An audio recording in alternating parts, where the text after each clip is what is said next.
True Crime Week is coming up on MTV, and I recently had the opportunity to speak with award-winning journalist Dometi Pongo all about his show, True Crime. It was a great conversation where not only in this show does he investigate crimes, he also shows great compassion for victims and for marginalized communities. Let's take a look.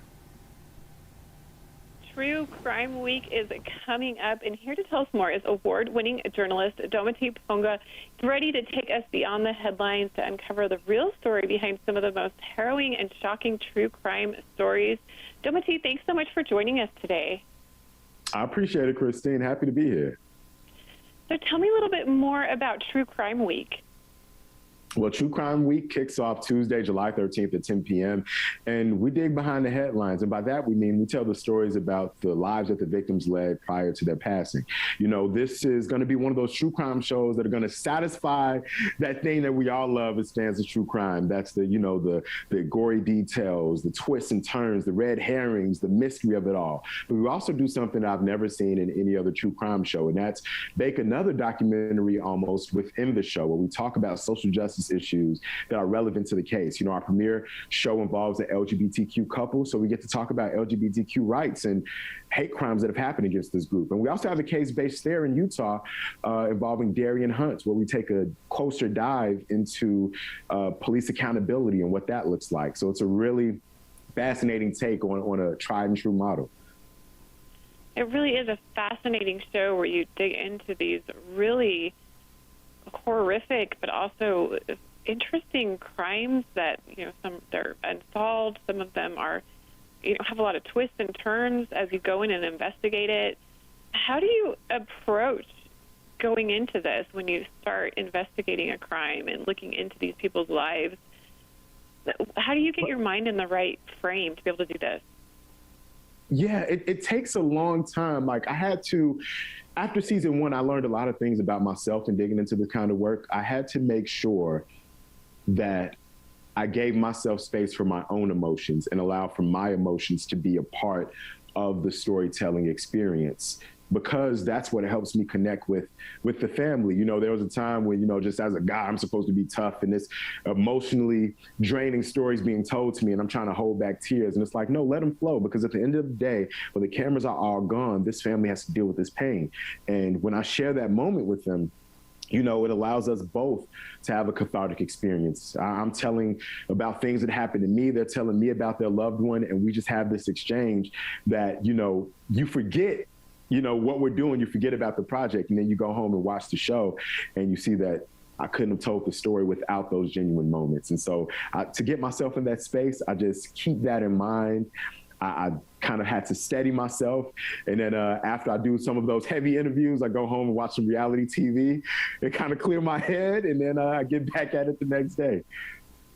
You really are able to approach everyone with this great compassion, and it really helps, you know, get emotionally connected with them. And that really can and does make a difference in helping to find answers.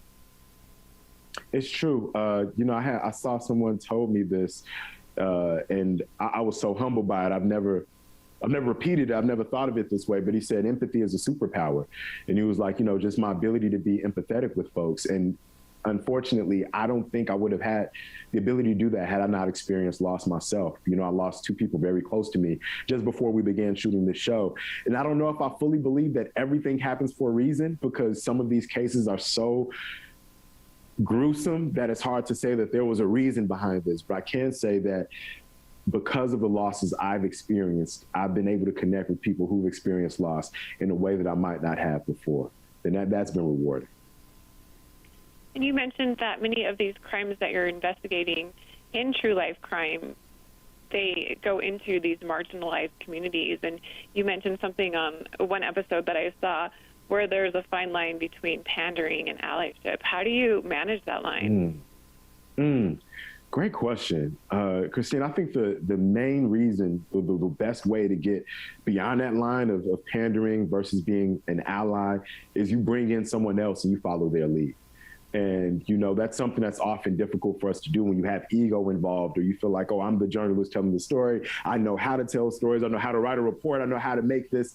But there are certain stories where when you're talking about a community that you're not a part of, you need to bring in experts from that community to tell you about the nuances that you need to include. You know, in the episode that you're speaking of, in the premiere episode from Tuesday, July 13th, I bring on Lo and Thasia from Pride Houston, an organization, advocacy group for LGBTQ youth. And, you know, I ask her off mic, okay, what questions should I ask? What shouldn't I ask? What's triggering? What do you think is important to tell this story that may not appear to be important to the naked eye? And they told me we have to talk about how people in Christian families who come out as gay deal with this really deep internal turmoil in a way that I haven't thought about. And so there's a woman in the episode who says, you know, I'm gay and I'm Black and I'm Christian all at once, and I can be all three. And the fact that she had to accept herself, her religion and her ideology and her lifestyle all in one breath in a way that her family didn't appreciate, you know, it made me empathetic because it's an experience I can never be a part of. So I couldn't speak to it without her help. And MTV's True Crime Week, it's a great opportunity to be able to see these episodes and watch you investigate. You've got these back-to-back episodes that people can watch. Anything else about some of these situations and mysteries that we need to know going into True Crime Week?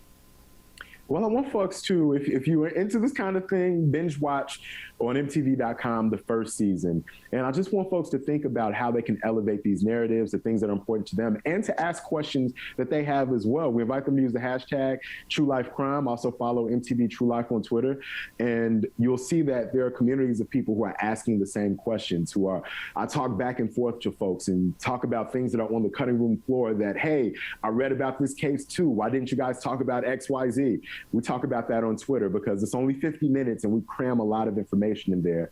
But the real conversations are what you guys are having at home. And so we want to elevate those as well. So I invite you to use that hashtag and talk to me and I'll talk back. Hopefully you guys enjoy the season. Oh, absolutely. I know we will. MTV's True Crime Week begins Tuesday, July 13th at 10 p.m. Eastern Time on MTV.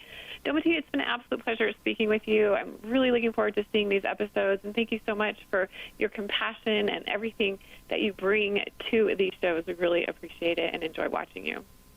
Thank you so much for the time, Christine. It's been a pleasure for sure.